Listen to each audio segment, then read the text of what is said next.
തമ്പിച്ചായൻ ഇവിടെ ഇരിക്കുമായിരുന്നു. സാറ്റലൈറ്റ് കിട്ടിയിട്ട് എന്റെ കാശരാന്ന് പറഞ്ഞ് ശൂന്യാകാശത്തോട്ട് പോയിട്ട് ഒരു വിവരമില്ലല്ലോ. അവിടെ റേഞ്ച് കിട്ടാത്തതുകൊണ്ടായിരിക്കും എന്നെ വിളിക്കാത്തത് അല്ലേ?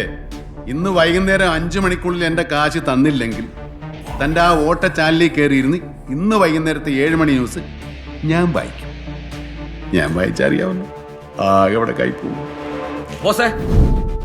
മീറ്റിംഗിന്റെ ഇടയിൽ കയറി വന്ന് മാന്യന്മാരെ അപമാനിക്കരുത്. മാന്യന്മാർ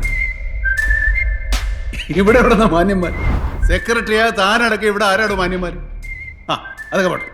എനിക്ക് കാശ് തരാനില്ലാത്തവരാരെങ്കിലും ഉണ്ടെങ്കിൽ ഇവിടെ നിന്ന് ഇറങ്ങിപ്പോവാം. ബോസിന് കാശ് കൊടുക്കാൻ ഇല്ലാത്ത മാന്യന്മാർ ഗെറ്റ് ഔട്ട് ഹൗസ്. വെറുതെ അലമ്പുണ്ടാക്കി.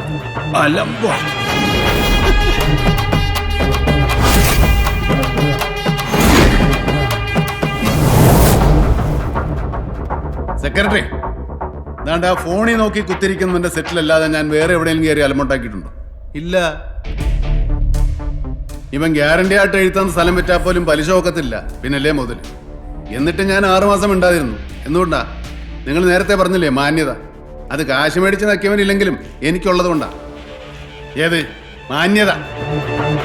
ഒരു പടം മേടിക്കാനുള്ള കാശ് ഞാൻ ഇവന്റെ പുറകെ നടന്ന് പെട്രോൾ അടിച്ചും ഫോൺ വിളിച്ചും കളഞ്ഞിട്ടുണ്ട്. ഈ കാശ് എങ്ങനെ മേടിക്കണമെന്ന് എനിക്കറിയാം. മിസ്റ്റർ പ്രതാപവർമ്മ തമ്പുരാൻ, ആ പുറത്ത് കിടക്കുന്ന മെഴ്സിഡസ് ബെൻസ് ആരുടെയാ? ഡ്രൈവറുടെ കയ്യിൽ നിന്ന് ആ താക്കോൽ ഞാനിങ്ങ് വാങ്ങിച്ചു.